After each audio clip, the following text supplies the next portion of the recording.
Quelques jours après l'annonce du rapport Larcher, le regroupement de certains hôpitaux, le projet du nouvel hôpital à Contamine-sur-Arve était présenté. Cet hôpital devra répondre aux besoins de 200 000 habitants allant du bassin genevois à la vallée de l'Arve. L'idée de cet hôpital regroupant les sites de Bonneville et d'Annemasse avait été lancée il y a une quinzaine d'années. Coût du projet 128 millions d'euros hors taxes. La présentation avec Myrtille Sadoun.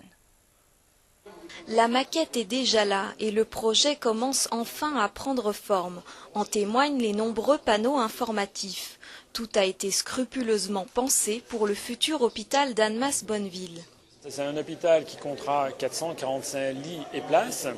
Donc un hôpital effectivement qui pourra réaliser près de 25 000 entrées, 125 000 journées, probablement plus de 45 000 passages aux urgences, avec un plateau technique très performant, notamment effectivement en termes d'imagerie, aussi bien en termes d'IRM, de scanner, mais aussi que d'imagerie nucléaire.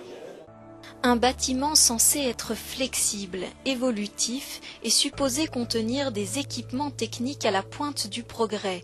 Pour le maire de Contamine-sur-Arve, c'est l'occasion de développer sa commune de 1500 habitants. Je crois que c'est un atout important pour Contamine, puisqu'un hôpital, c'est un établissement qui est là pour de très nombreuses années, de très nombreuses décennies, et qu'autour de l'hôpital, il y aura toujours de l'activité. Alors il y aura certainement quelques créations d'emplois propres pour les gens de Contamine et du secteur à l'intérieur de l'hôpital, mais je pense aussi et surtout à toutes les activités annexes qui seront autour de l'hôpital.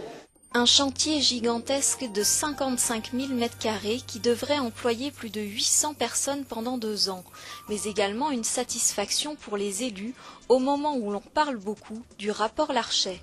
Quand on lit le rapport Larcher, c'est tout simplement ce que nous avons fait ici localement. Il demande de regroupement, il demande d'unir nos forces, il demande de moderniser l'outil, de reconstruire des hôpitaux neufs sur site unique. Je crois qu'on a tout simplement 10 ans d'avance sur ce secteur parce qu'on va maintenant demander à beaucoup d'hôpitaux de France de faire tout simplement les démarches que nous avons effectuées ici depuis 15 ans. Si le permis de construction est validé début automne 2008, l'ouverture au public du nouvel hôpital, elle, n'est envisagée que pour 2012.